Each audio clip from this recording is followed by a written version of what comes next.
چاہے سکھ ہو چاہے عیسائی ہو چاہے دیگر کوئی بھی مذہب ملت کا ماننے والا ہو، نکاح سب سے یہاں ہوتا ہے۔ تو جس طرح ہمارے اس ملک ہندوستان میں ہر قوم کے ماننے والے لوگ رہتے ہیں اور سب کو اختیار ہے کہ آپ جس مذہب کے پیروکار ہیں، آپ جس مذہب و ملت کے ماننے والے ہیں، آپ اپنے دھرم کے انوسار، آپ اپنے دھرم کے مطابق آپ اپنا کام کو انجام دیں، یا آپ کو اختیار یا کہیں سے کوئی پابندی ہے کیا؟ نہیں ہے۔ آج ہم اپنے من پہ بسا لیتے ہیں۔ ہمارے ہندوستان میں کوئی ایسا قانون نہیں ہے کہ یہ فلاں دھرم کا ماننے والا انسان اس کے ہاتھ کچھ ایسی پابندی لگا دی جائے، ایسا کچھ نہیں ہے، بلکہ یہ ہندوستان کو تو سونے کی چڑیا کہا گیا۔ ہمارے ہندوستان میں یہاں کی آب و ہوا، یہاں کا امن و سکون، یہاں کی شانتی، پوری دنیا میں جتنے بھی ممالک ہیں سب جانتے ہیں کہ ہندوستان کی آب و ہوا، ہندوستان کی امن و شانتی کو دیکھ کر سب تعریف و توصیف کرتے ہیں کہ ملک ہندوستان بہت ہی اچھا ملک ہے، اور یہاں پر سب کو اپنے اپنے دھرم کے انوسار ہر ایک کام کو انجام دینے کا اختیار ہے۔ مسلمانوں غور کیجئے، جب ہمیں اور آپ کو اپنے مذہب و ملت کے انوسار ہر ایک کام کو انجام دینے کا اختیار ہے، تو جو ہمارے یہاں رسم و رواج ہے، جو ہمارے یہاں سوسائٹی ہے، جو ہمارے یہاں نکاح کا ماحول ہونا چاہیے، جو ہمارے یہاں شادی کے جو رسم و رواج ہونا چاہیے، اسی رسم و رواج کو اپنانا یہ ہمارے رات کے لیے فریضہ بنتا ہے، یہ ضروری بنتا ہے۔ اگر ہم اس پہ اگر کوتاہی برت لیے، اگر ہم اس پیچھے اس مبارک سنت رسول کے موقع پر اگر ہم کوتاہی برت لیے، اپنے مذہب و ملت کے انوسار اگر کام کو انجام نہیں دیے، تو گناہگار تو ہم خود ہی ہو رہے ہیں، ہم گناہگار ہو جائیں گے، رب کی بارگاہ میں حساب و کتاب دینا پڑے گا، رب ذوالجلال کی بارگاہ میں ذرے ذرے کا حساب دیا جائے گا، اور حساب سب کو دینا پڑے گا، وہاں پہ کسی کو چلے گی نہیں۔ آپ سے سامنے والا بندہ کر کے حساب و کتاب لے، اگر آپ حساب و کتاب اگر صحیح سے دے دیتے ہیں تو گاؤں سماج کی نظر میں بات یہی آئے گی کہ محلے کے صدر صاحب نے، محلے کے سیکریٹری صاحب نے یا خزانچی صاحب نے ان لوگوں کی طرف سے حساب بالکل کلیئر ہے، بالکل ماحول ٹھیک ہے۔ لیکن اگر آپ حساب دینے میں اگر کوتاہی برت لیے، اگر آپ حساب و کتاب میں اگر پیچھے ہٹ گئے اور دے نہیں پائے، آپ کی ایمانداری تو آپ جانتے ہیں، اللہ پاک جانتا ہے، لیکن لوگوں کی نظر میں بات یہی آئے گی کہ معاملہ کیا ہے کہ یہ حساب دے رہا ہے۔ ایسا ہوتا ہے، یہ ہر جگہ ہوتا ہے، اور ایسا ہی ہونا چاہیے، ایسا ہی ہونا چاہیے، اور ایسا ہوتا ہی ہے۔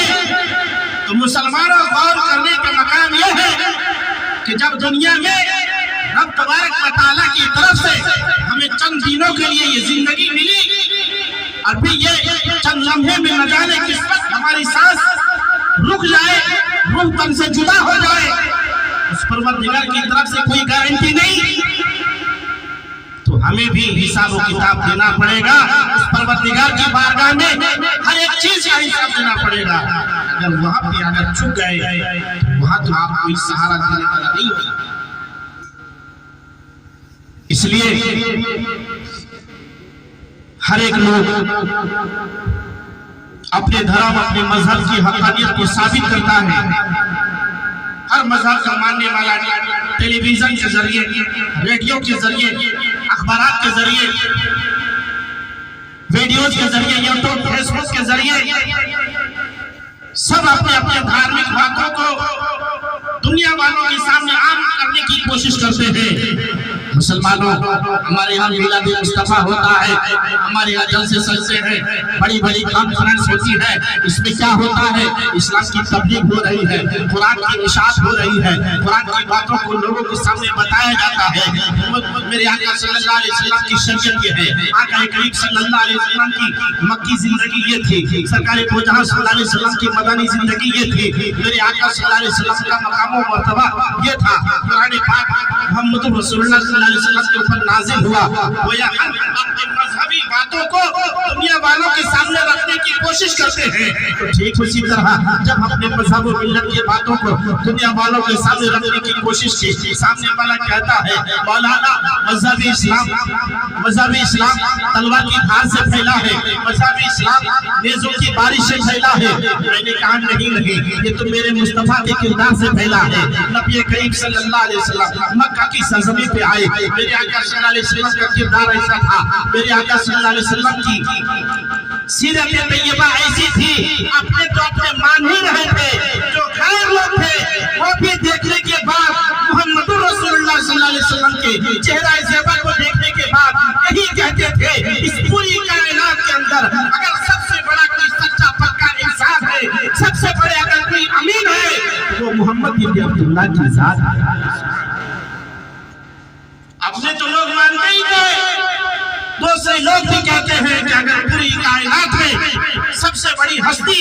سب سے زیادہ اعلیٰ درجے کا مالک اگر کوئی سب سے بڑے امیر ہے، وہ میرے آقا صلی اللہ علیہ وسلم کی ذات مبارکہ ہے۔ اور میرے دوستوں، اور یہ سچائی ہے، یہ حق ہے،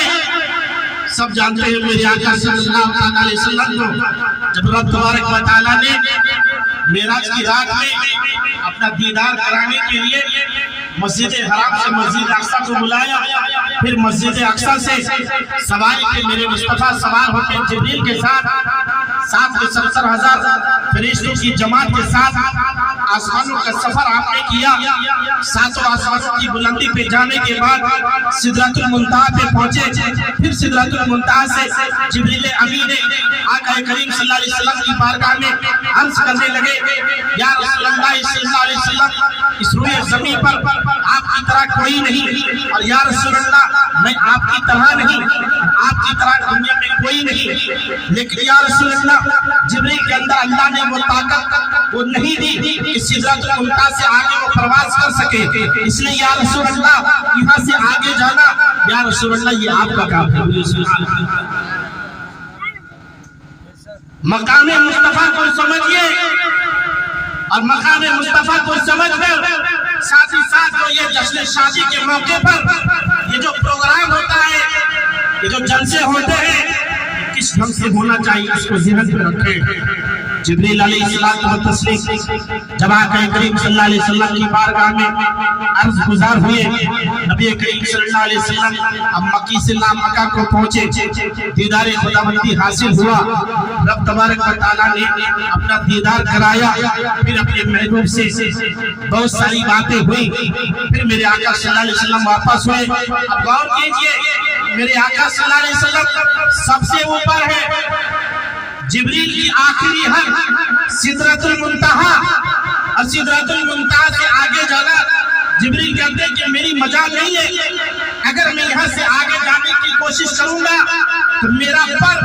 جل کے راکھ ہو جائے گا، اس لیے یا رسول اللہ یہاں سے آگے جانا یہ آپ کا کام ہے۔ مصطفیٰ جان رحمت صلی اللہ علیہ وسلم آگے جا رہے ہیں، غور کیجئے، قدم مصطفیٰ اوپر ہے، آدم علیہ السلام نیچے ہے، قدم مصطفیٰ اوپر ہے، حضرت شیش علیہ السلام نیچے ہے، میرے مصطفیٰ صلی اللہ علیہ وسلم کا قدم مبارک اوپر ہے، حضرت ہود علیہ السلام نیچے ہے، قدم مصطفیٰ اوپر ہے، حضرت ایوب علیہ السلام نیچے ہے، قدم مصطفیٰ اوپر ہے، ابراہیم خلیل اللہ نیچے ہے، قدم مصطفیٰ اوپر ہے، موسیٰ کلیم اللہ نیچے ہے، قدم مصطفیٰ اوپر ہے، عیسیٰ روح اللہ نیچے ہے۔ گویا جتنے بھی نبیوں کی جماعت ہے، تمام نبی اسی روئے زمین کے اندر، اسی نیچے، اسی دھرتی پہ، لیکن قدم مصطفیٰ سب سے اوپر، 18,000 مخلوقات کعبہ